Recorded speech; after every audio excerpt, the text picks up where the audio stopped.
Hello बच्चों, welcome to गुरुकुला classes. चलिए आज हम चलते हैं थॉट ऑफ द डे की बात करते हैं। तो थॉट ऑफ द डे है success is the sum of all smart efforts repeated day in and day out. कहने का मतलब ये हुआ कि सक्सेस किसी एक पर्टिकुलर डे का नहीं है कि एक दिन आप बुक लेके बैठें और आपको लगता है कि बस अब मैं सब कुछ कर लूँगा। आप अगर रेगुलर वे में बैठते हैं और पढ़ाई करते रहते हैं तो कोई बड़ा इशू नहीं है, आप सक्सेसफुल हो ही जाएंगे। बस कॉन्टीन्यूसली आपको पढ़ाई करते रहना है। और बात करते हैं इस चैप्टर में जो हम पढ़ाने जा रहे हैं, क्लास 9 का चैप्टर नंबर 2 है, is matter around us pure. तो उसका सेकंड पार्ट है ये। फर्स्ट पार्ट हमने आपको कल पढ़ा दिया था, आज हम सेकंड पार्ट पे बात करेंगे इस चैप्टर की। देखिए कल आपने क्या पढ़ा है, पहले उसकी पे बात करते हैं। कल हमने मैटर पढ़ा है, इसके टाइप्स पढ़े हैं, एलिमेंट्स क्या होते हैं, कंपाउंड्स क्या होते हैं, मेटल, नॉन मेटल्स, मेटलॉइड्स के बारे में पढ़ा है, mixture and its types and something. इस टाइप के जितने सिमिलर टॉपिक्स थे हमने प्रीवियस वीडियो में कवर किए हैं।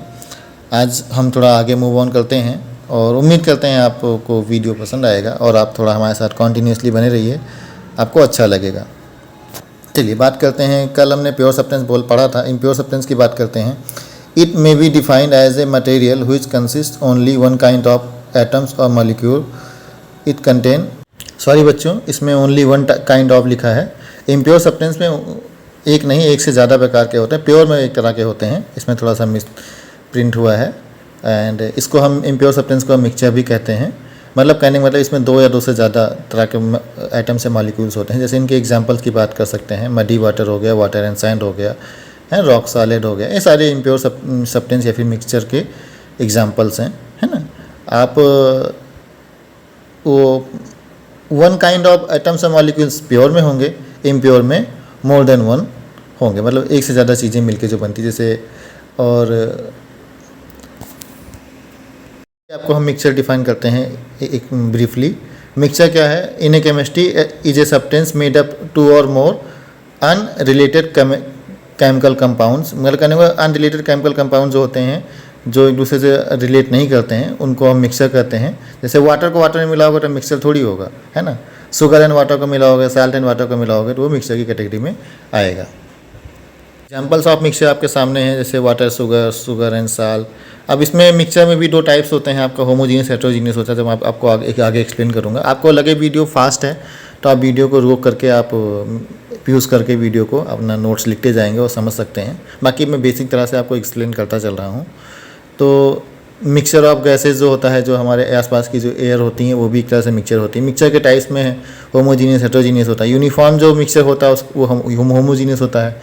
नॉन यूनिफॉर्म मिक्सचर को हम हेटेरोजीनियस मिक्सचर कहते हैं। तो 2 तरह के हमारे मिक्सचर के भी टाइप होते हैं। मिक्सचर के टाइप बहुत तरह के होते हैं, लेकिन अभी आपके चैप्टर में जो है मैं वही कंसिडर कर रहा हूँ इसमें।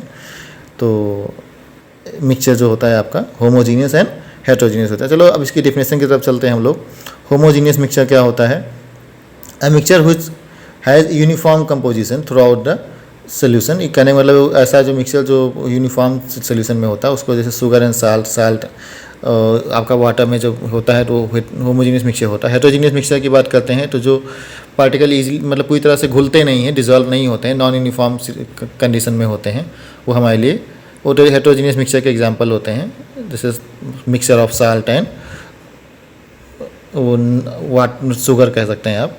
अब मिक्सचर में बहुत देखिए, मिक्सचर में होमोजीनियस में का एग्जांपल सोल्यूशन होता है, हेटेरोजीनियस का सस्पेंशन और कोलाइडियल जो होता है वो हेटेरोजीनियस की सिचुएशन में आता है। देखिए ऐसा है, ये जो होमोजीनियस मिक्सचर होता है बेटा, इसमें जो सोल्यूशन बनता है वो क्लियरली विजिबल होता है। हेटेरोजीनियस मिक्सचर में जो सस्पेंशन होता है और जो कोलाइडियल होता है, मैं आपको एक्सप्लेन कर रहा हूँ। सस्पेंशन में क्या होता है कि सस्पेंशन सोल्यूशन में जो है बीच का मीडियम होता है, मतलब पूरी तरह से घुले भी नहीं होते हैं, घुले भी होते हैं, और कोलाइडियल में बिल्कुल घुले नहीं होते हैं। चलिए बात करते हैं सोल्यूशन की।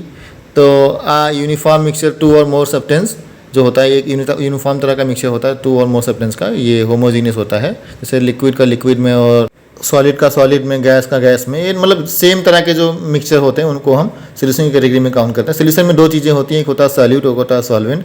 सॉल्यूट क्या होता है? जो घुलता है, और सॉल्वेंट क्या होता है? जो अपने अंदर से मतलब घोल रहा होता है। जो ज़्यादा क्वांटिटी में होता है वो हमारे लिए सॉल्वेंट होता है, जो कम क्वांटिटी में होता है वो सॉल्यूट होता है। जैसे साल्ट हो गया हमारा सॉल्यूट होता है और वाटर हमारा सॉल्वेंट होता है। तो ये चीज़ें आप बेसिक हैं, आप जानते होंगे, फिर भी आप यहाँ पे देखिए। डिफिनेशन आपको अगर नोट डाउन करनी है तो आप बिल्कुल नोट डाउन करिए और वीडियो को पॉज करके आप नोट डाउन करिएगा। प्रॉपर्टीज ऑफ सोल्यूशन की बात करते हैं, होमोजीनियस होता है ना, ये स्टेबल होता है ना, और इनके पार्टिकल मतलब बहुत स्मॉल साइज़ के होते हैं।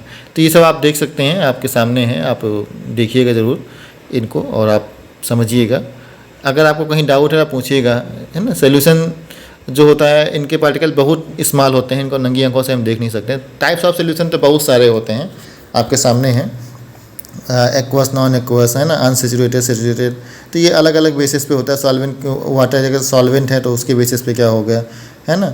कंसनट्रेटेड और डाइल्यूट सोल्यूशन होता है, आइसोनिक, हाई, और इस तरह के जो आपके हाइपरसोनिक और इस तरह के हाइपरटोनिक जो आपके सोल्यूशंस होते हैं वो भी इसमें हैं। तो ये आप बड़ी क्लासेस में पढ़ेंगे, है ना। तो अभी आपको जो आपकी क्लास में आपको बताता हूँ, कंपोनेंट्स ऑफ सोल्यूशन में क्या होता है, सॉल्यूट होता है और सॉल्वेंट होता है। सॉल्यूट और सॉल्वेंट मैंने अभी आपको पीछे एक्सप्लेन किया है कि सॉल्यूट क्या होता है, सॉल्वेंट क्या होता है। फिर भी अगर आपको डाउट है तो आप पूछिएगा। होमोजीनियस, हेट्रोजीनियस, ये सब एग्ज़ाम में पूछे जाते हैं, इनके एग्जाम्पल्स बहुत मैटर करते हैं, है ना। सोल्यूशन का एग्जाम्पल बहुत मैटर करता है। सोल्यूशन क्या होता है, यूनिफॉर्म सोल्यूशन होता है ना।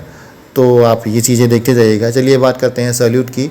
तो ऐसा सॉल्यूट वो होता है, ऐसा कंपोनेंट होता है जो दूसरे मतलब सॉल्वेंट में डिज़ोल्व हो जाता है, उसको हम सॉल्यूट कहते हैं, है ना। और जो खुद में चीज़ों को डिज़ोल्व कर रहा होता है वो हमारे लिए सॉल्वेंट की कैटेगरी में आता है ना। सॉल्यूशन बहुत ज़रूरी है। सॉल्यूशन ऐसा टॉपिक है, आप कंफ्यूज नहीं होइएगा। सॉल्यूशन में यूनिफॉर्म मिक्सचर होता है, सॉल्यूशन यूनिफॉर्म मिक्सचर होता है, उसमें सेम तरह के जैसे वाटर और वाटर, साल्ट एंड साल्ट, आपका रॉक्स एंड रॉक्स का मिक्सचर जो होता है वो हमारे लिए सॉल्यूशन होता है। मिक्सचर और सॉल्यूशन दोनों चीज़ें अलग अलग होती हैं। मिक्सचर का पार्ट होता है सॉल्यूशन, है ना। सॉल्यूशन, होमोजीनियस, हेट्रोजीनियस, ये सब मिक्सचर के पार्ट्स होते हैं, आप इनको ज़रूर ध्यान रखिएगा। बात करते हैं फिजिकल और केमिकल चेंज की। डेफिनेशन बेटा आप लोग लिखते जाइएगा, आपको हम क्यों एक्सप्लेन कर रहे हैं आपकी लैंग्वेज में। फिजिकल और केमिकल चेंज की बात करते हैं। फिजिकल चेंज वो होता है जिसमें कोई नया सब्सटेंस फॉर्म नहीं होता है। केमिकल चेंज में नया सब्सटेंस फॉर्म होता है। तो मतलब चेंज ही है दोनों, मतलब अगर चेंज होता है, कहने का मतलब ऐसा चेंज जिसमें कोई नया सब्सटेंस फॉर्म हो, जैसे कागज़ को जलाते हैं तो राख मिलता है, वो हमारे लिए केमिकल चेंज होता है। और आपके सामने हमने देखो डिफरेंस लिखा हुआ है, और जिसको सेम जैसे वाटर को बॉयल करेंगे वापस हमको वाटर ही मिलेगा, तो वो हमारे लिए फिजिकल चेंज की कैटेगरी में आता है ना। एग्जांपल आपके सामने है, आप इनको देख सकते हैं। लकड़ी का जलना आपका केमिकल चेंज होता है, आइस मेल्टिंग आपका फिजिकल चेंज होता है। इसमें नया प्रोडक्ट मिलता है, एक में नया प्रोडक्ट नहीं मिलता है ना। आपके सामने मैंने फिगर्स वाइज देखो चीज़ों को दिखाया हुआ है, आप वीडियो को देखेंगे आपको आसान लगेगा, है ना। कंबंसन हो गया, रस्टिंग हो गया, डाइजेशन हो गया, ये सब हमारे लिए। जैसे हम खाना खाते हैं तो खाना तो हमको वापस दोबारा नहीं मिलता ना, तो ये इस तरह की चीज़ें, आपका बॉइलिंग हो गया, चॉपिंग हो गया, सीडिंग हो गया, मेल्टिंग हो गया, ये सब हमारे लिए फिजिकल चेंज होते हैं। तो ये आप देखते चलिएगा। चलिए आज का इतना। अभी कुछ पार्ट इस टॉपिक इस चैप्टर के बाकी हैं आपके, हम नेक्स्ट वीडियो में कवर कर देंगे। आप बने रहिएगा गुरुकुला के साथ में।